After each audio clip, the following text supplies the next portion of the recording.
అండి, ఎలా ఉన్నారు? నేనైతే చాలా బాగున్నాను. మీరందరూ కూడా బాగుండాలని మనస్ఫూర్తిగా కోరుకుంటున్నాను. సుగుణ వంటింటికి స్వాగతం. ఈ రోజు మన వంటింట్లో టమాటా రైస్ ఏ విధంగా తయారు చేసుకోవాలో చూద్దామండి. ఇది మనం చాలా సింపుల్ గా అయితే తయారు చేసుకోవచ్చు. మరి ఇది ఏ విధంగా తయారు చేసుకోవాలో చూద్దామా? Welcome back to my channel.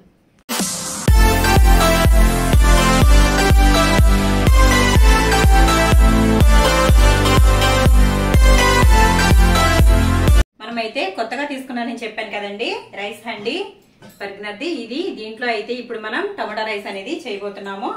నేనైతే బౌల్ అయితే క్లీన్ చేసి పెట్టేసుకున్నాను. ఇప్పుడైతే మనం ఏ విధంగా తయారు చేసుకోవాలో చూద్దాము.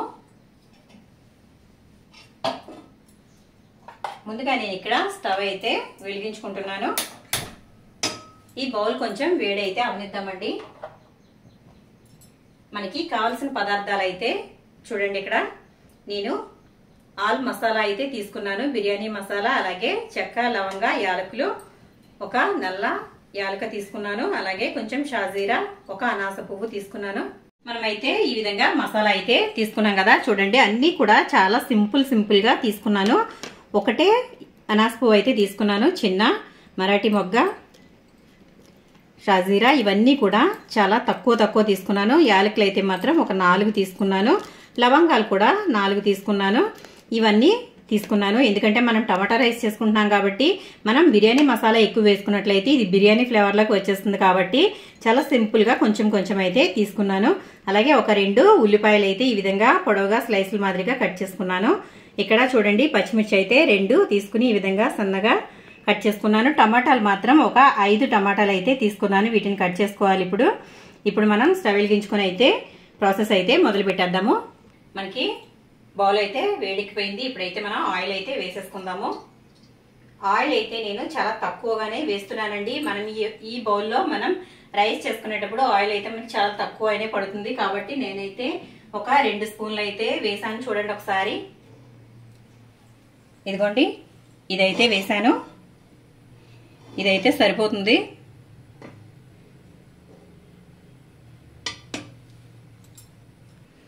ఇప్పుడైతే ఆయిల్ అయితే వేడికిపోయింది కదా, మనమైతే కొంచెం తీసుకున్న ఈ మసాలా దినుసులు అయితే వేసేసుకుందాము. ఇవైతే వేసేసుకుందాము. మనం ఈ విధంగా మసాలా వేసుకునేటప్పుడు కొంచెం దూరంగా అయితే ఉండాలి. ఎందుకంటే ఇవి మనకి లవంగాలు అలాగే యాలకులు కొంచెం చిటపటమని పైకైతే పేలుతాయండి, కాబట్టి కొంచెం దూరంగా అయితే ఉండాలి. ఆ తర్వాత మనం తీసుకున్న ఉల్లిపాయలు, పచ్చిమిర్చి కూడా వేసేసుకుందాము.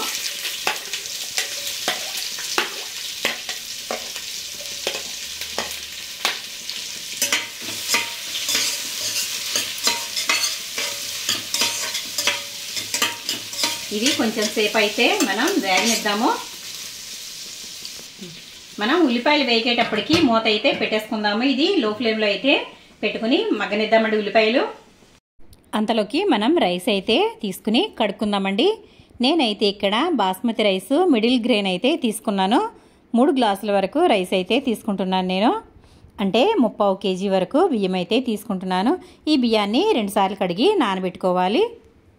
టమాటాలని నేనైతే ఈ విధంగా ముచ్చుకలు అనేవి తీసేసానండి. ఇప్పుడు మనం వీటిని ముక్కలుగా కట్ చేసుకుని మిక్సీలో వేసుకుందాము. టమాటాలని ముక్కలుగా కూడా వేసుకోవచ్చు, కానీ మా వాళ్ళు అయితే ఇవి తొక్కలు ఉన్నాయని చెప్పేసి చాలా ఇదిగా ఫీల్ అవుతారండి. కాబట్టి నేనైతే వీటిని మిక్సీ అయితే పట్టి మనం టమాటా ప్యూరీ అయితే రెడీ చేసుకుందాము. చూసారు కదా, ఇవి తొడిమిలు తీసేసి పెట్టేసాం కదా. ఇప్పుడు ఇవైతే ముక్కలుగా కట్ చేసుకున్నాను. ఇప్పుడు ఈ ముక్కల్ని మనం మిక్సీ జార్లో అయితే వేసేసుకుందాము. కొంచెంగా వేసుకుందాము. ఇప్పుడు ఇదైతే మనం మిక్సీ పట్టుకుందాము. ఇప్పుడు ఒకసారి చూడండి దగ్గరగా, టమాటా అయితే ఈ విధంగా చక్కగా మిక్సీ అయితే పట్టేసుకున్నాను. ఇప్పుడు ఇది ఒక గిన్నెలోకి తీసుకుని మిగిలినవి కూడా వేసేసుకుందాం. ఇప్పుడు ఇదంతా గిన్నెలోకి అయితే వేసేసాను. ఇప్పుడు మిగిలినవి కూడా వేసేసుకుని మిక్సీ అయితే పట్టేసుకుందాము.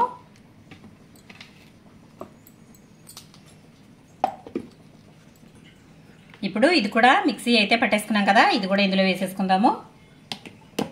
ఇలా అయితే మనకి తొక్కలు అయితే ఏం కనిపించవు కాబట్టి చక్కగా ఇలాగైతే పట్టేసుకుని టమాటా రైస్ చేసుకుంటే ఇబ్బంది అనేది ఉండదు.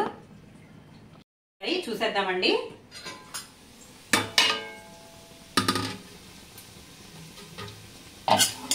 ఒకసారి కలిపేసుకుందాము. మనకి ఉల్లిపాయలు అయితే చక్కగా వేగిపోయాయి. ఇప్పుడు ఇందులో మనం అల్లం వెల్లుల్లి పేస్ట్ అయితే వేసేసుకుందాము. మనం తీసుకున్నవి 3 గ్లాసుల బియ్యం కాబట్టి ఇక్కడ నేను 1.5 స్పూన్ వరకు అల్లం వెల్లుల్లి పేస్ట్ అయితే వేస్తున్నాను. ఇప్పుడు ఇది ఒకసారి బాగా కలుపుకోవాలి.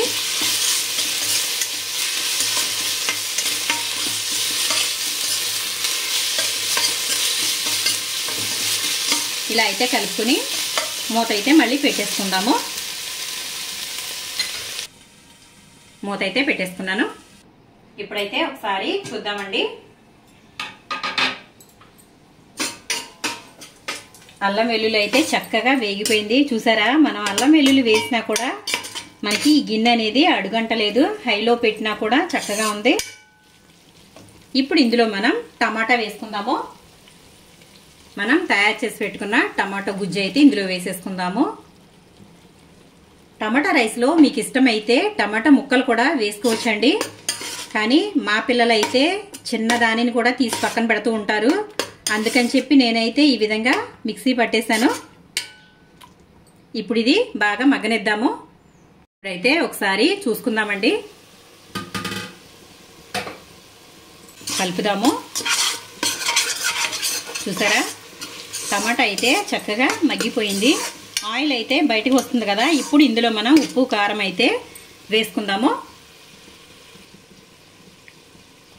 సాల్ట్ అయితే 2 స్పూన్లు అయితే వేస్తున్నాను. ఎందుకంటే మనకి రైస్కి సరిపడా కావాలి కాబట్టి. అలాగే కారం ఇది కూడా 2 స్పూన్లు అయితే వేస్తున్నాను. పసుపు అయితే మాత్రం 1/2 స్పూన్ మాత్రమే వేస్తున్నాను. ఎందుకంటే మనకి ఇక్కడ కలర్ఫుల్ గా కనిపించాలి కాబట్టి పసుపు అయితే నేను తక్కువ వేసాను. అలాగే గరం మసాలా 1 స్పూన్ అయితే వేసాను. ఇప్పుడు ఒకసారి ఇదంతా కలిపేసుకుందాము.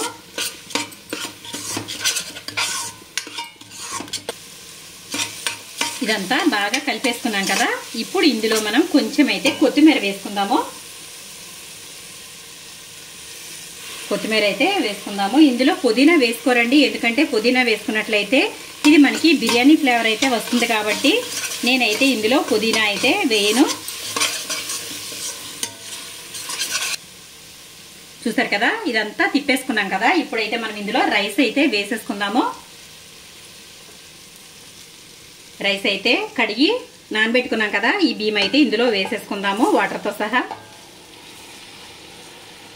రైస్ అయితే వేసేసాం కదా. ఇప్పుడు ఒకసారి బాగా కలుపుకుందాము.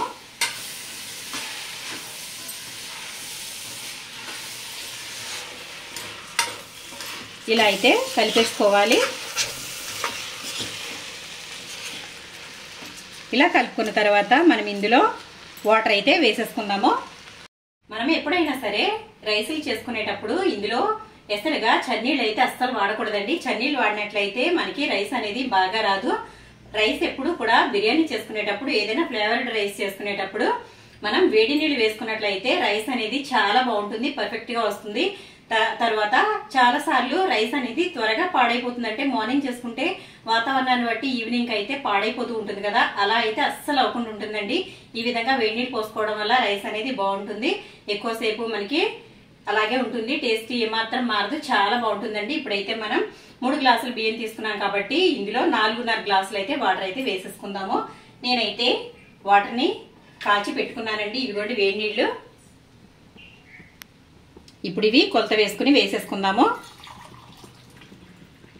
మనం బాస్మతి రైస్ తీసుకున్నాం కాబట్టి ఇది 1కి 1.5 మాత్రమే వాటర్ అనేవి వేయాలి. ఇప్పుడు నేనైతే వాటర్ పోసేసుకున్నాను. 3 పోసాం కాబట్టి బియ్యం 4.5 అయితే వాటర్ అయితే వేసాను. ఇప్పుడు ఇదంతా ఒకసారి ఇలాగైతే కలిపేసుకోవాలి. ఇలా అంచులుకున్నదంతా కూడా నీట్గా అనుకుని ఇలా అయితే కలిపేసుకోవాలి. కలిపేసుకున్న తర్వాత మనం మూత అయితే పెట్టేసుకుందాము. ఇది మనకి ఇప్పుడు త్వరగా ఉడికిపోతుంది. ఎందుకంటే మనం వాటర్ అయితే వేడి నీళ్ళు వేసాం కాబట్టి మనకి రైస్ అనేది త్వరగా కుక్ అయిపోతుంది. ఇప్పుడు మూత అయితే పెట్టేసుకున్నాను. మనం రైస్ అయితే ఒకసారి చూసుకుందాము.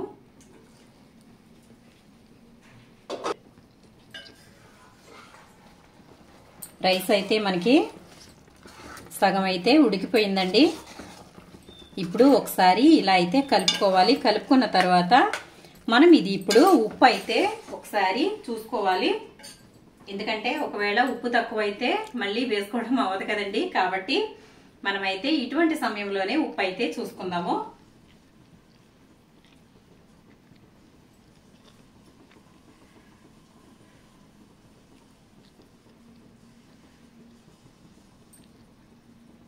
ఉప్పు అయితే కొంచెం పడుతుందండి. మనకి 2 స్పూన్లు అయితే వేసాం కదా. ఇప్పుడు ఇంకొంచెం అయితే వేసుకుందాము. ఒక అర స్పూన్ అయితే ఉప్పు వేస్తున్నాను. ఇప్పుడు మళ్ళీ ఒకసారి అయితే కలిపేసుకుందాము. ఇలా కలిపేసుకున్న తర్వాత ఈ విధంగా ఒకసారి రైస్ అంతా సర్దేసుకుని మూత అయితే పెట్టేసుకున్న తర్వాత మంటని లో ఫ్లేమ్లో అయితే పెట్టేసుకోవాలండి. ఈ విధంగా మూత అయితే పెట్టేసుకున్నాం కదా. ఇప్పుడు మంట అయితే లో ఫ్లేమ్లో అయితే పెట్టుకోవాలి. ఈ విధంగా లో ఫ్లేమ్లో పెట్టుకున్నట్లయితే ఉన్న తడికి రైస్ అంతా కూడా చక్కగా కుక్ అయిపోతుంది. అయితే ఒకసారి చూసేద్దామండి. మనకి రైస్ అయితే రెడీ అయిపోయింది అనుకుంటున్నాను. మరి వచ్చేయండి చూసేద్దాం. వావ్, చూడటానికైతే మంచి కలర్ఫుల్ గా ఉంది. అలాగే స్మెల్ కూడా అదరగొట్టేస్తుందండి. ఎప్పుడెప్పుడు అవుతుందా, ఎప్పుడెప్పుడు తినేద్దామా అని అయితే ఉంది నాకు. చూడండి ఒకసారి రైస్ అయితే మనకి చక్కగా ఉడికిపోయింది. చూసారు కదా. ఇది ఇప్పుడు కొంచెం తడితడిగానే కనిపిస్తుందండి. కానీ ఇది కొంచెం చల్లారే కొద్దీ పొడి పొడిలాడుతూ వచ్చేస్తుంది.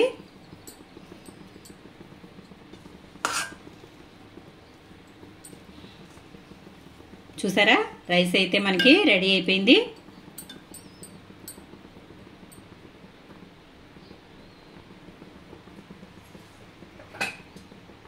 ఇప్పుడు దీంట్లో కొంచెం నెయ్యి అయితే వేసుకుందాము. నెయ్యి వేయకపోతే ఎందులోనూ అసలు మనసు సంతృప్తిగా ఉండదండి. ఎందుకంటే నెయ్యి అంటే అంత బాగుంటుంది కాబట్టి. నాకు నెయ్యి అంటే చాలా ఇష్టం అండి. నేను ప్రతి దాంట్లో కూడా నెయ్యి అయితే ఇదే విధంగా వేసేస్తూ ఉంటాను. నేను నెయ్యి ఎక్కడ బయట తీసుకోనండి. నేనైతే ఇంట్లోనే ఓన్ గా నెయ్యి అయితే తయారు చేసుకుంటాను కాబట్టి ఈ విధంగా అయితే వాడేస్తూ ఉంటాను. అందులో ఫ్లేవర్డ్ రైస్ చేసినప్పుడు కంపల్సరీగా నెయ్యి అయితే వేస్తూ ఉంటాను. నెయ్యి ఫ్లేవర్ కి ఇంకా మనకి రైస్ తినే కొద్దీ తినాలనిపిస్తుందండి. అంత బాగుంటుంది. కాబట్టి నేనైతే ఒక 4 స్పూన్ల వరకు అయితే నెయ్యి వేసేసాను. నెయ్యి వేసిన తర్వాత ఒక 2-3 నిమిషాల పాటు ఈ విధంగా వదిలేద్దామండి. చక్కగా మంట అయితే తగ్గించేసుకున్నాం కదా. మనకి రైస్ అయితే కంప్లీట్ గా కుక్ అయిపోయింది. ఇది కొంచెం తడి అయితే ఉంది లైట్ గా. అది కూడా మనకి పొడి పొడిలాడుతూ రావాలంటే ఒక 2 నిమిషాలు అయితే ఉంచేద్దాము. మనం స్టవ్ అయితే ఆఫ్ చేసేసుకుందాము. మన రైస్ అయితే చూద్దాం, వచ్చేయండి. చూసారు కదా, చక్కగా పొడి పొడిలాడుతూ వచ్చేసింది. చూస్తుంటే నోట్లో నీళ్ళు వస్తున్నాయి కదా. మీరు కూడా తప్పకుండా ట్రై చేయండి ఫ్రెండ్స్. మీకు ఏ విధంగా వచ్చిందో నాకు కమెంట్ సెక్షన్ లో కమెంట్ అయితే పెట్టండి. చూడండి, చక్కగా పొడి పొడిలాడుతూ వచ్చింది రైస్ అయితే. నేను ఇక్కడ బాస్మతి రైస్ మిడిల్ గ్రైన్ అనేవి తీసుకున్నానండి. ఇప్పుడు మనం రైస్ అయితే టేస్ట్ చేద్దాము. మనం ఈ రైస్ ని వేరే బౌల్లోకి అయితే మార్చుకోవాల్సిన అవసరం లేదండి. ఎందుకంటే మనం ఇదే విధంగా డైనింగ్ టేబుల్ మీద అయితే పెట్టేసుకోవచ్చు. అంత బాగుంటుంది ఈ గిన్నె అయితే. నాకైతే చాలా బాగా నచ్చేసిందండి. అయితే ఇప్పుడు మనం గిన్నెలోకి అయితే కొంచెం రైస్ అయితే తీసుకుందాము. చూసారు కదా, నా స్టైల్లో టమాటా రైస్ అయితే ఈ విధంగా నేను తయారు చేస్తానండి. మరి మీరు ఏ విధంగా చేసుకుంటారో నాకు కమెంట్ సెక్షన్ లో కమెంట్ పెట్టండి ఫ్రెండ్స్. ఇప్పుడు ఇది మనం దీంట్లోకి వేరే కర్రీస్ అయితే ఏమీ అవసరం ఉండదండి. ఇదే మనం విడిగా తినేయచ్చు. దీంట్లో కొంచెం రైతా చేసుకుంటే చాలు, ఇంకేం అక్కర్లేదండి. పిల్లలు కూడా చాలా ఇష్టంగా తింటారు. ఇది నోరు ఊరిపోతుందండి తింటూ ఉంటే. మనకి ఫ్లేవర్ అంతా బాగుంటుంది. చక్కగా పుల్లపుల్లగా కారం కారంగా ఉండే టమాటా రైస్ అయితే మరి ఇప్పుడు టేస్ట్ చేద్దాము. టేస్ట్ చేయడానికి మా వారిని అయితే పిలుస్తాను. అయితే వచ్చేసారు. నేనైతే రైతా కూడా రెడీ చేసేసానండి. ఇదిగోండి, ఇప్పుడు మా వారికి అయితే టేస్ట్ అయితే చూపిస్తాను. ముందైతే ప్లెయిన్ గా రైస్ అయితే చూపిస్తాను. కొంచెం వేడిగా ఉందండి, చల్లారిన తర్వాత పెడదాము. చూడండి,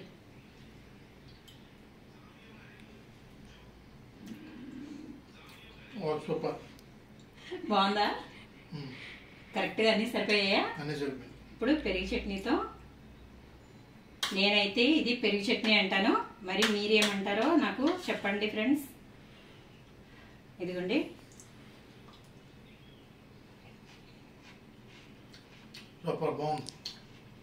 చూసారు కదండి, మా వారికి అయితే చాలా బాగా నచ్చేసింది. మరి మీరు కూడా తప్పకుండా ట్రై చేయండి ఫ్రెండ్స్. మీకు ఏ విధంగా వచ్చిందో నాకు చెప్పండి తప్పకుండా. నేను కూడా కొంచెం టేస్ట్ అయితే చేస్తాను.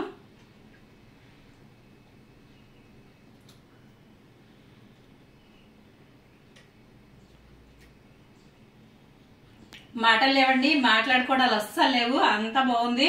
మరి మనం నెయ్యి వేసాం కదా, ఫ్లేవర్ అయితే చాలా బాగుంది. మరి మీకు నచ్చినట్లయితే లైక్ చేయండి, షేర్ చేయండి, సబ్స్క్రైబ్ చేయండి.